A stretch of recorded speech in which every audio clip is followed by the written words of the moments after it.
Yo, what's up mga gar? Welcome back again sa ating channel, Kuya Tems Fishard. And for today's video, mag-update lang ulit tayo sa ating fishard. Ano yung mga bago nating sinet up at mga ginawa. So, pero bago lahat, iniimbita ko muna ang lahat na mag-subscribe sa ating channel, Kuya Tems Fishard, at mag-like, mag-share, and also mag-open ng notification bell para maging updated kayo sa mga susunod nating mga video.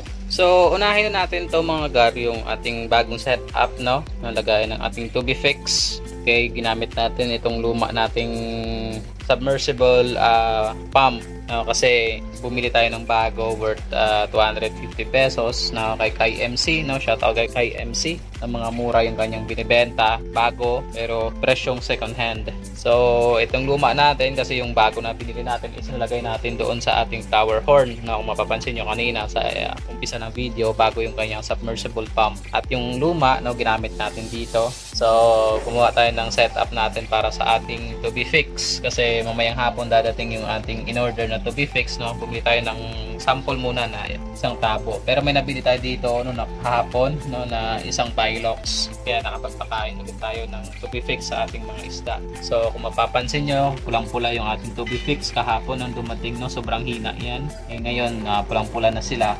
So cycle itong tubig na to. So dito nakalagay yung ating submersible pump na may hose tayo dito na binutasan lang natin. Ayan. Tapos babalik ulit ang tubig, diyan dito sa hose, Alam niyo naman kung paano nagsa-cycle yung ating submersible pump. And siyempre, na-filter siya gamit itong ating mga filter media na nilagay. Mga foam lang. And kahapon pa yan dyan naka-set up. So kung mapapansin nyo, malinaw pa rin yung tubig. At ewan ko kung may amoy. So walang amoy, hindi mabaho. Inamoy talaga. So ayan, maganda yung setup natin.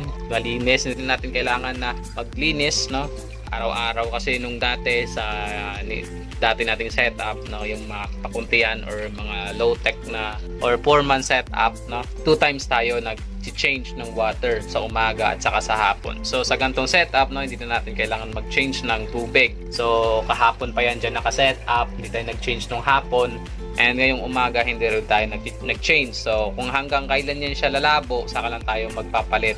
Pero yung papalitan natin yung dito lang sa ilalim, para cycle lang din naman. Yun.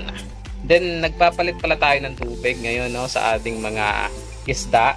So tinamad tayong palitan, yung ating mga beta. So ang ginawa ko, kasi tamad tayo, pinuno ko lang to ng tubig, Then inantay kong mag-subside yung mga dumi sa ilalim, tapos inigop ko hanggang sa kumonti ulit ang tubig na ganyan lang. Hindi natin kasi pwedeng damihan ito ng tubig dahil nakapatong siya dito. So nasira na to dati, nag-crack na to dati dito sa ilalim.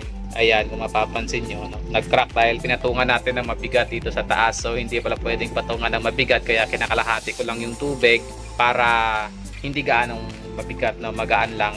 Kasi baka mag-crack na naman, sayang itong 15 gallons natin. Ito na pa rin yung ating mga full gold, medyo malaki-laki na sila mga gar. Ayan, malapit na yan. So may nakikita akong may ilan na lalaki. So tanggalin natin yan, hanapan lang natin na mapaglalagyan. Yun, tapos nandito pa rin yung ating mga Santa Claus na medyo maliliit. Ayan, nilagay natin dito, pinalit natin dito sa feeder dati. Tapos yun dito yung ating male na full gold. Ayan, ang gaganda nila mga gar. Green na green yung tubig.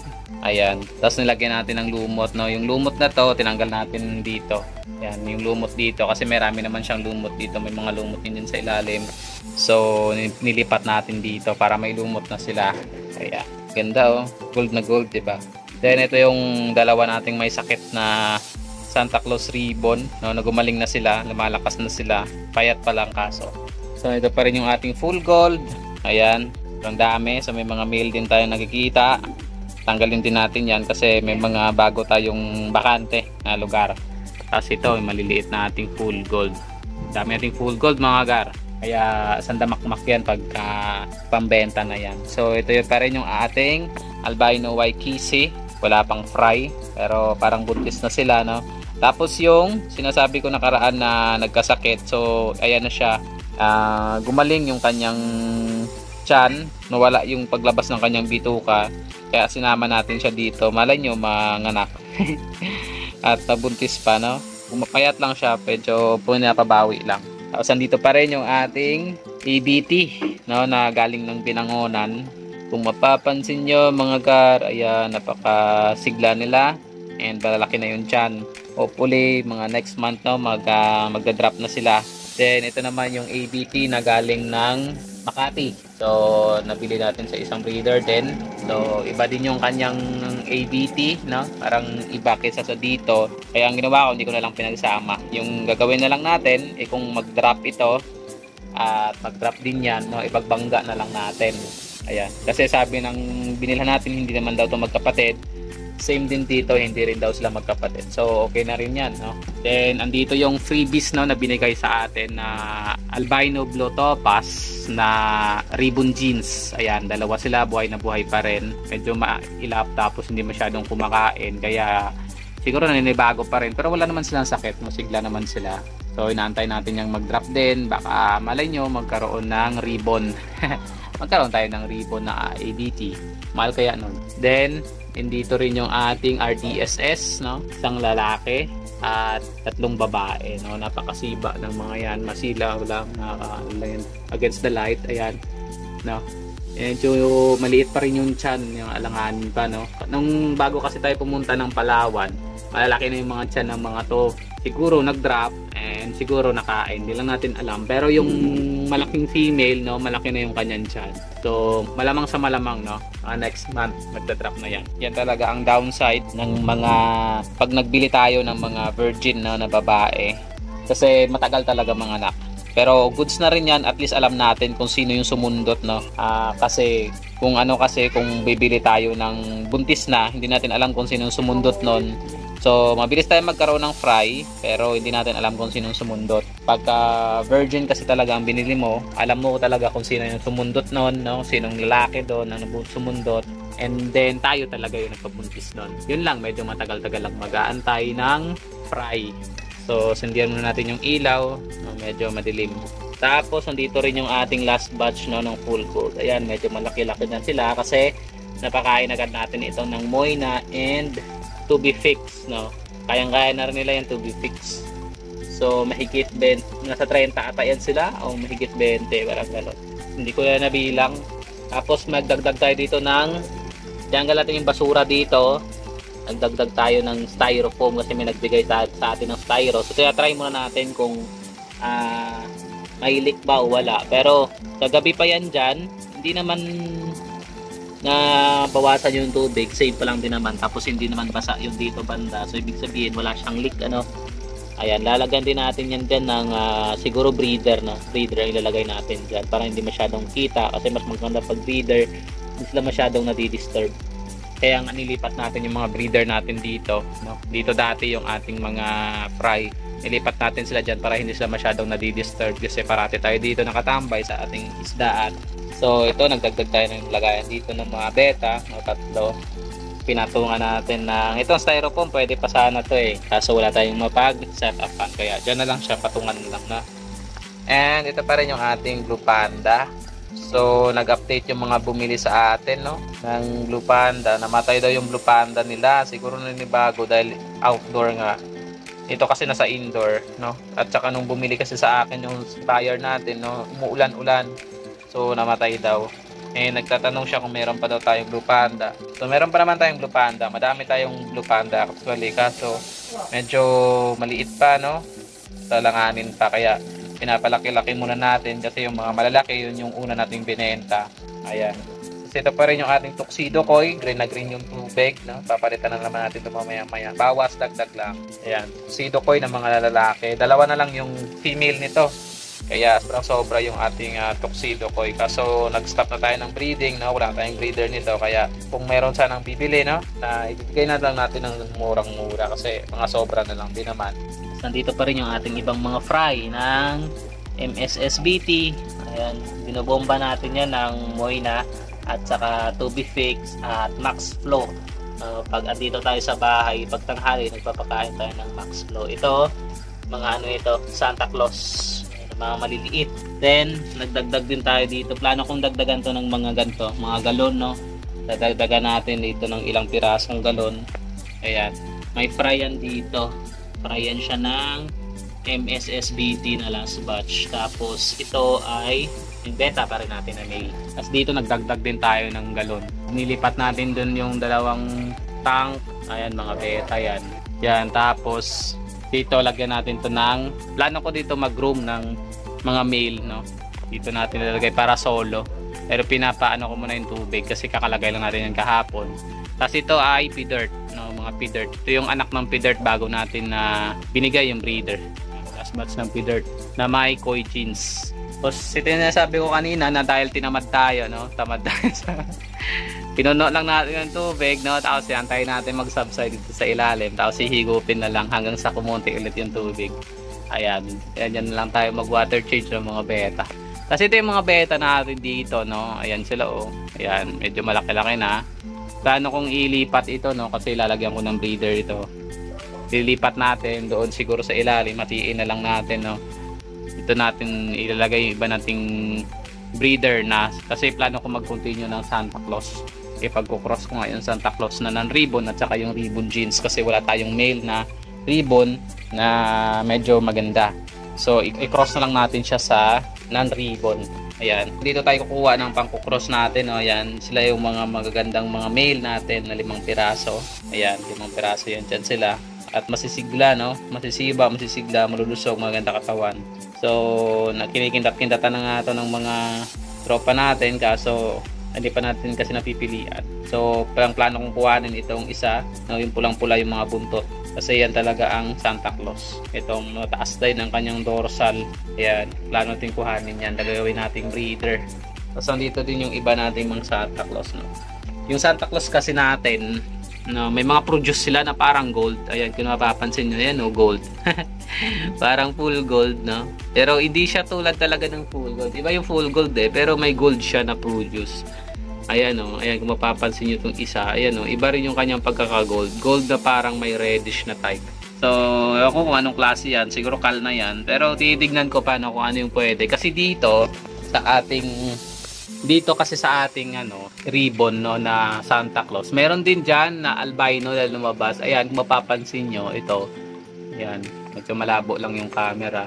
Ayan, yung isang piraso na yan, ayan, ribbon yan siya na parang gold, na parang maintindihan parang gold siya na albino kasi red eye siya. Albino yan siya. So yan ang isang anak ng ating Santa Claus ribbon. So hindi ko alam ano yung labas niya. So plano ko siya iparisan, no, ng produce din na Santa Claus na parang gold din. Ito siguro, no, or yung isa, no? Or hanap tayo ng iba. Ayan, para makakita natin kung baka mamaya bagong strain yan. So, ayan, hindi ko lang alam kung magiging labas siya. Pero parang gusto ko siya, sana wag siya mamatay, no? Tapos ito yung ating mga blue panda na male. Kaya sabi ko marami pa tayong male na blue panda kasi meron pa nga, ito pa yung mga male natin. Tapos yung blue panda natin doon na female, no? Tsaka ito, blue panda din to na female. Ayan, hiniwa-hiwalay natin para medyo bumilis yung paglaki. Kasi itong MSSBT natin, no, medyo kita na sila.